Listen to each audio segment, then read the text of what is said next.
जिला भाजपा कार्यालय में कैबिनेट मंत्री राव नरबीर सिंह ने आत्मनिर्भर भारत एवं स्वदेशी अपनाओ विषय पर जिला अध्यक्षा वंदना पोपली की अध्यक्षता में प्रेस को संबोधित किया। उन्होंने विस्तार से विषय पर जानकारी दी। आप देख रहे हैं अनोखा हरियाणा न्यूज, सामाजिक सरोकारों का सच्चा आईना। आइए सुनते हैं राव नरबीर सिंह को। पार्टी के प्रवक्ता संदीप गुप्तानी, जगदेश बंसल जी, सिंहराम अहलावत जी, रामपाल जी, दोनों महामंत्री और सभी पार्टी के पदाधिकारी यहाँ पर मौजूद हैं। मैं सभी पत्रकार भाइयों का यहाँ स्वागत करता हूँ और सभी से एक बार निवेदन करता हूँ वार्ता शुरू करने से पहले कि एक बार सब अपना अपना अगर परिचय कर दें, मंत्री जी ज्यादा अच्छा रहेगा। वैसे तो मंत्री जी का गृह क्षेत्र है, लेकिन एक बार सब पत्रकारों से निवेदन है कि अपना अपना परिचय एक बार हो जाए। सर, मैं पंडित दीनदयाल उपाध्याय की जयंती से पूरे देश में आत्मनिर्भर भारत और हर घर स्वदेशी अभियान की शुरुआत की। यह अभियान पूर्व प्रधानमंत्री अटल बिहारी वाजपेयी जी की जयंती 25 दिसंबर तक जारी रहेगा। प्रधानमंत्री श्री नरेंद्र मोदी जी ने 2047 तक एक विकसित भारत के निर्माण का संकल्प दिया है और इस लक्ष्य की प्राप्ति का मार्ग आत्मनिर्भर भारत से होकर गुजरता है। हरियाणा की 3.25 करोड़ की जनता इस राष्ट्रीय महायज्ञ में अपनी महत्वपूर्ण भूमिका निभाएगी।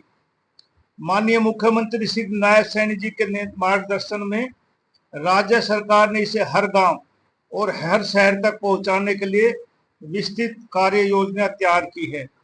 90 दिनों के इस अभियान के दौरान भाजपा और उसके कार्यकर्ता देश के लोगों से संपर्क करेंगे और उन्हें स्वदेशी उत्पादों का समर्थन करने और खरीदने के लिए प्रोत्साहित करेंगे।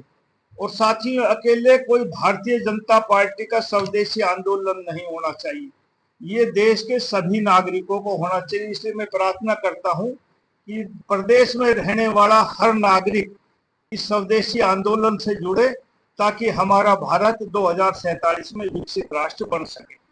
साथियों, प्रधानमंत्री नरेंद्र मोदी जी ने जिस आत्मनिर्भर भारत का कर रहे हैं, उसका मूल उद्देश्य केवल आर्थिक स्वतंत्रता तक सीमित नहीं है।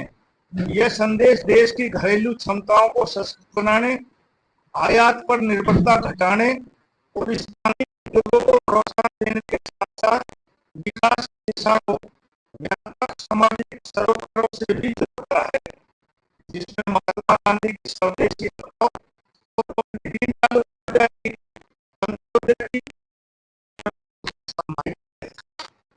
आत्मनिर्भर भारत में स्वदेशी का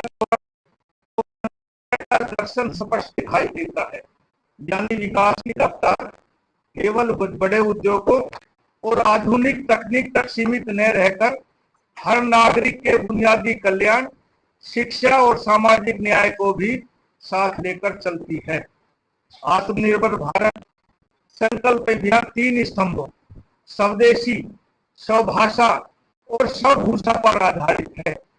स्वदेशी का अर्थ है कि वस्तुएं भारत में ही बने और उनका उपयोग भारत में हो। इस दिशा में कई उपलब्धियां सामने आई हैं। देश में स्टार्टअप की संख्या 1.70 लाख तक पहुंच चुकी है। इसरो ने पहली स्वदेशी सेमीकंडक्टर विक्रम 32 विकसित की है। भारत दुनिया का दूसरे सबसे बड़ा मोबाइल निर्माता बन चुका है। निर्माता योजनाओं के माध्यम से 825 मिलियन किलोमीटर पहुंच गया है। बीते एक दशक में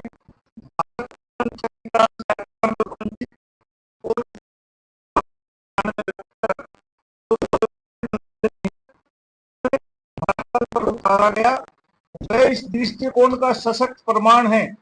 यही सोच हमारे देश को अंत्योदय से आत्मनिर्भर भारत तक पहुंचाने की शक्ति देती है। प्रधानमंत्री जी ने इस दिशा में ठोस सुधारों और नीतियों का मार्ग प्रशस्त किया है। 2017 में लागू जीएसटी और टैक्स सुधार ने 10 को पुरानी कर व्यवस्था को सरल किया और हर भारतीय को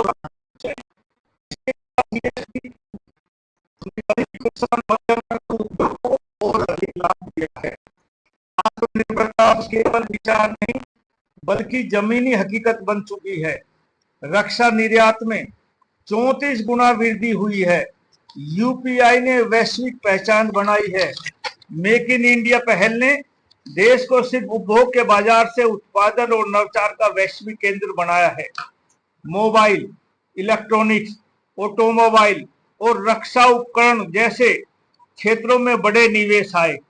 मोबाइल उद्योग इसका सबसे स्पष्ट उदाहरण है। 2014 तक भारत में मोबाइल निर्माण नगण्य थी और बाजार पूरी तरह एक्सपोर्ट उपकरणों पर निर्भर था, इंपोर्ट उपकरणों पर निर्भर था। आज भारत दुनिया का दूसरे सबसे बड़ा मोबाइल निर्माण केंद्र बन चुका है। एप्पल, सैमसंग, शाओमी जैसे कंपनियां प्रमुख मॉडल भारत में बना रही हैं। इससे आयात पर निर्भरता घटी है, लाखों रोजगार पैदा हुए और 2023-24 में मोबाइल निर्यात $15 बिलियन से बढ़कर 2024-25 में $24 बिलियन तक पहुंच गया है। इसी तरह इसरो के मंगलयान, चंद्रयान 3, आदित्य L1 और गगनयान मिशन ने भारत की वैश्विक छवि बढ़ाई है। भारत अब दवाओं और टीकों का सबसे बड़ा आपूर्तिकर्ता बन चुका है। वैश्विक स्तर पर 20% जेनेरिक दवाएं और 60% वैक्सीन भारत से जाती हैं। अमेरिका में उपयोग होने वाली 40% और ब्रिटेन में 25% दवाएं भारत से जाती हैं। मेक इन इंडिया नीति के तहत देश में बिकने वाली 99% mobile phone made in India हैं। ईज ऑफ डूइंग बिजनेस सुधारों ने भारत के उद्योग जगत को नई रफ्तार दी। वर्ष 2014 में विश्व बैंक की रैंकिंग में भारत 190 देशों में 142वें स्थान पर था, लेकिन नियम सुधारों में और परमिट, टैक्सेशन, बिजली कनेक्शन और कॉन्ट्रैक्ट इन्फोर्समेंट जैसी प्रक्रियाओं को आसान बनाने के बाद 2020 तक भारत 63वें स्थान पर पहुंच गया। इसका नतीजा यह हुआ कि निवेशकों का भरोसा बढ़ा और उद्योगों की गति तेज हुई है। आत्मनिर्भर भारत का असली मकसद अंत्योदय है। प्रधानमंत्री मोदी जी ने इसे पंडित दीनदयाल उपाध्याय के विचारों से जोड़ा है। जन धन योजना के माध्यम से अब तक 55 करोड़ से अधिक बैंक खाते खोले गए। उज्ज्वला योजना से 10.33 करोड़ महिलाओं को गैस कनेक्शन मिला और पीएम स्वनिधि के तहत लाखों रेहड़ी पटरी वालों को बिना गारंटी कर्ज प्रदान किया गया। गति शक्ति योजना के जरिए ग्रामीण और छोटे कस्बों तक विकास पहुंचा है। साथियों, प्रधानमंत्री का आत्मनिर्भर भारत केवल आर्थिक स्वतंत्रता का संदेश नहीं है, बल्कि सामाजिक न्याय, अंत्योदय और वैश्विक प्रतिस्पर्धा के संतुलन का विजन है। मेक इन इंडिया से लेकर INS विक्रांत, सेमीकंडक्टर मिशन से लेकर उज्ज्वला और जनधन योजना तक हर पल भारत को निर्भरता से सशक्तता की ओर ले जा रही है। जय हिंद।